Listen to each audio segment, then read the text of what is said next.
Communicators and their English speaking ability has often been the focus of discussions in social circles. Very often, we see memes floating around where they can't speak English comfortably, but they are all giving it a go. We also have seen people who speak absolutely no English to begin with, but they smoothly transition into a phase where they can comfortably give interviews once they, probably win the man of the match or something. So, how does this transition happen? Let's watch the video to understand. Entertainment और sports दोनों की English के साथ खास बनती है। सो शुभन आपसे शुरू करेंगे कि शुरू शुरू में देने की जब इंटरव्यू की बारी आती थी तो बहुत ऐसा होता था कि भाई परफॉर्म नहीं करो तो ठीक है।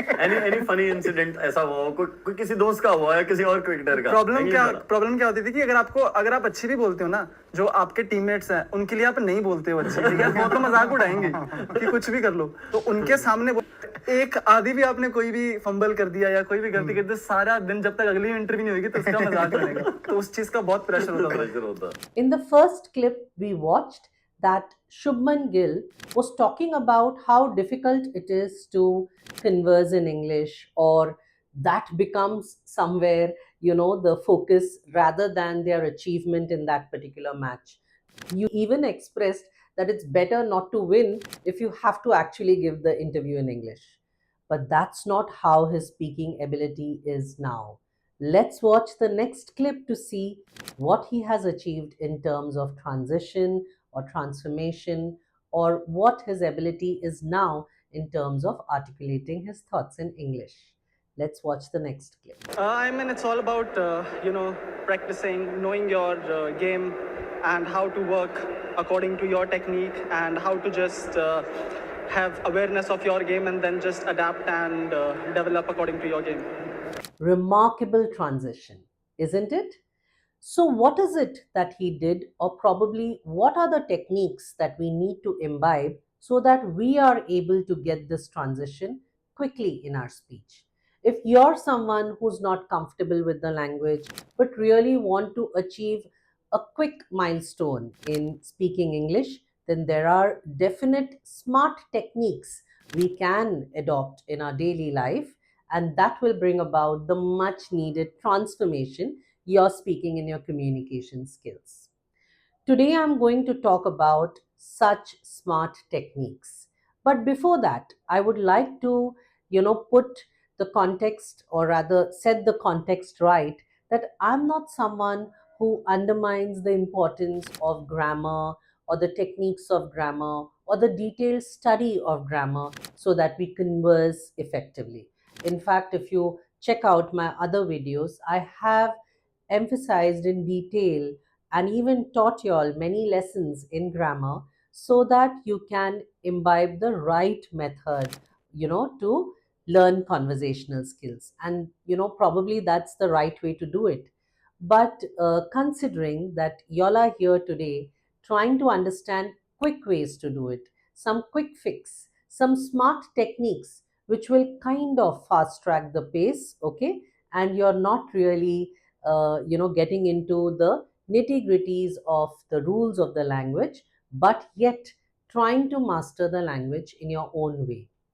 What we will learn today is to circumvent, bypass the process, and yet learn the smart techniques. Okay, so let's learn the smart techniques to learn English. Before we get into the techniques, let me tell you what are the problem statements you're facing. If you are someone who wants to start speaking English almost immediately, then this lesson is for you. If you are someone who doesn't have the time to understand the nitty gritties, the rules of the language, but has to deliver probably at your workplace almost immediately, then watch out for the techniques which I will share next. If you are someone who wants to fast track your progress, then these techniques are for you. So, what are these techniques that I have been talking about? Let's get straight into them.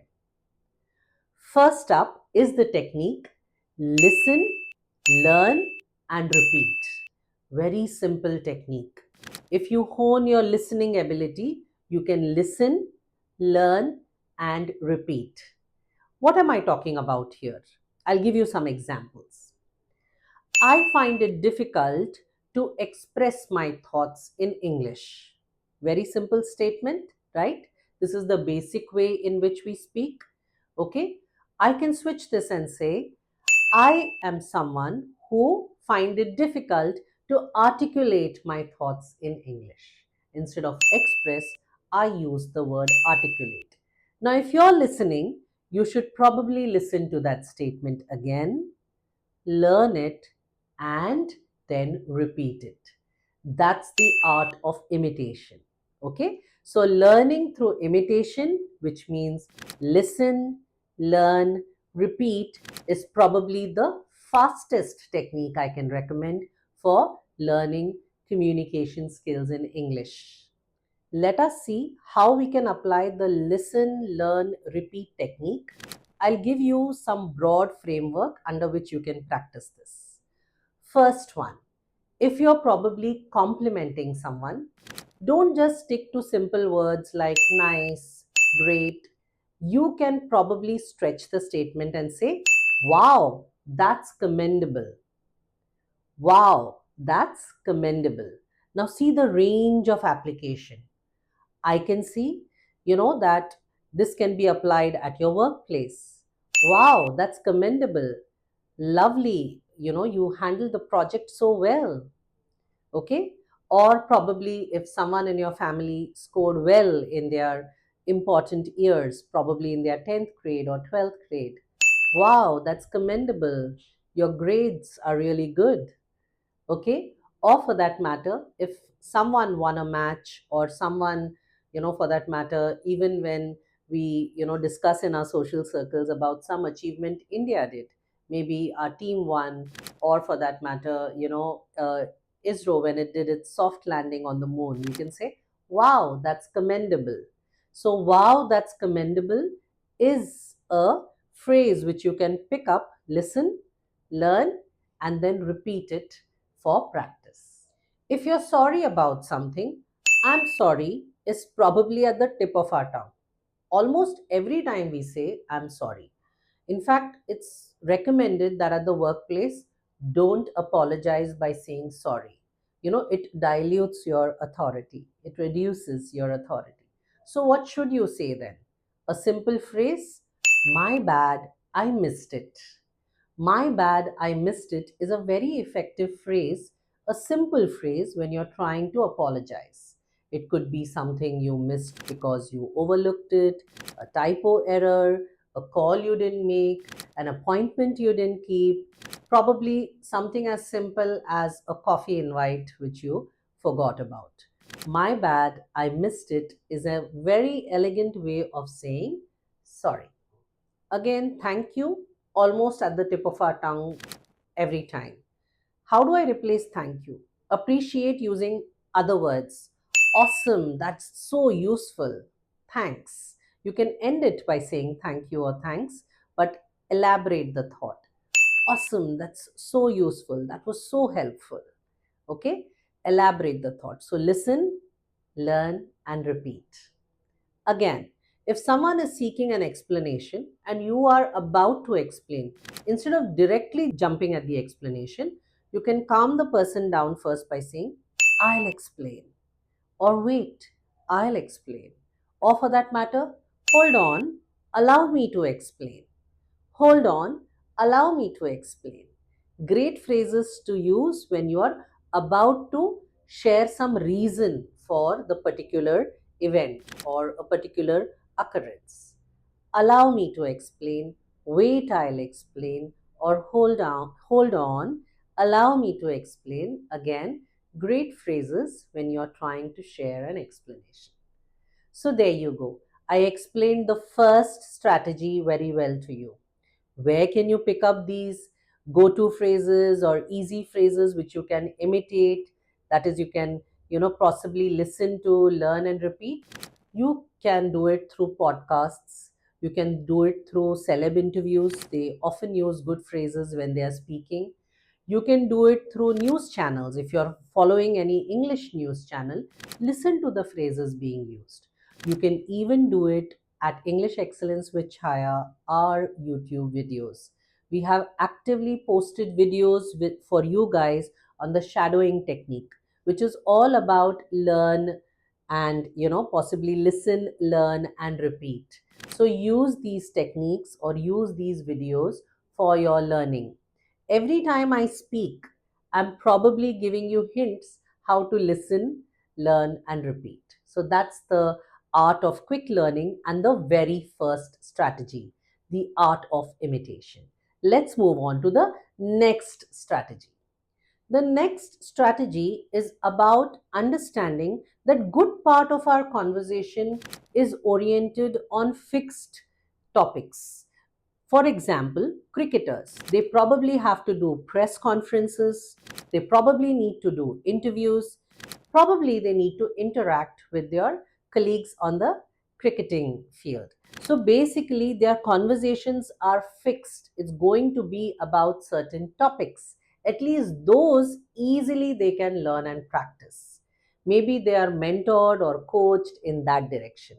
But it is also about you recognizing that considering you work in a certain area, you work in a certain field, good part of your conversation is on fixed things. So why don't we learn those fixed conversations first, because that will give us a definite edge and we can quickly start delivering at the workplace. Now, what do I mean by fixed conversations? I'll give you a very detailed explanation through three scenarios. Probably a lawyer, a teacher, and a corporate professional. What could be their fixed conversations? What could be the words which will definitely appear in their speech? Let's first take the example of a teacher. A teacher has many words which center around children. So that is something she already knows. That good part of her conversation is going to be about kids, about children. So you need to build a word web, or you need to build a family of words about children. And if you're using certain basic ways to express your thoughts, work on a vocabulary which will help you communicate it in a more effective way. Let me give you an example. So, if a teacher often has to say that our curriculum is focused on children, she's trying to say it is all about the kids. She can say our curriculum is child centric. Child centric, a word often which will reflect in a teacher's vocabulary. Next up, if she is trying to say, in our curriculum or in our school, we are offering everything that the child needs for his complete development, she can say, we are offering everything that the child needs for his holistic development. Holistic development, definitely a word which will reflect in the teacher's vocabulary. One more. All learning environments need to be favorable, which means conducive learning environment. So there you go, teachers. A very interesting technique how to build a word web or a family of words about your particular area of functioning. But this idea is not only restricted for teachers. Let's take one more profession. Let's talk about corporate professionals. In the corporate world, everyone is, probably always in a rush. Everything needs to happen now. Everything needs to happen quickly. Everything needs to happen ASAP. Very common word used in the corporate world. Start using it. ASAP. And if we need to do things ASAP, we probably need to hurry, which means we need to expedite things. So ASAP, expedite, all in the same zone. If we don't want the matter to get reported to the seniors because we were not able to handle it, basically we don't want the matter to escalate. So there you go. In a matter of a few seconds, I gave you three interesting terms related to your work. Now, what you need to do is list down how do you express your thoughts, what are the words you use, and find alternate words for the same very basic words. Right now, in a couple of seconds, I gave you ASAP for quickly, I gave you escalate for the next level, not something we want. It should not escalate, it should not go to the next level. And the third word that I gave you was expedite, for hurry up. There you go. So, wasn't the fixed conversations idea a brilliant one? We often use the same words, the same thoughts to express because we are dealing with similar situations. So, we need to build a sizable vocabulary for those same repeated situations. Now, the important question is the application. You're learning, you're listening, learning, even applying. Okay, you're probably even, working towards vocabulary on fixed conversations. Now, the strategy number three, which is practice and application. How do you achieve practice and application? I have shared with you a brilliant 90-day plan in this video linked here. Watch that plan. It's a simple technique which will probably, catapult you to the next level within 90 days. It will bring the much needed transformation within 90 days. Blend these techniques together, okay, and fast track your progress, okay? Watch that video. It gives you a very effective plan where there is daily practice incorporated, and how you can do it, on what topics you can do it, how can you incorporate it? All of that is mentioned. Watch that clip to know more. And yes, our last but probably the most important strategy, it's a cycle of learning. The sooner we realize that the strategy of cycle of learning needs to be, maintained or needs to be followed, that is when we will be a constant, or we will be probably in a constant state of progress. Okay, what do I mean by cycle of learning? I learned something, I applied it, I felt good because it's now a part of my vocabulary. I need to quickly move on to something new. I need to learn, apply, and relearn probably. So, this is the cycle that I'm talking about. It is definitely an enriching cycle because you will only progress if you apply this particular final technique of cycle of learning. Till date, trust me, we as educators, mentors, coaches, continuously learn so that we can offer better. So, to master a skill, you need to be a student forever. But definitely, whatever I shared in this lesson today will fast track your progress. Watch out for our clips on shadowing techniques, watch out for our videos on reading lessons. All of this will help in, fast tracking your progress in that direction. Happy learning at English Excellence with Chhaya.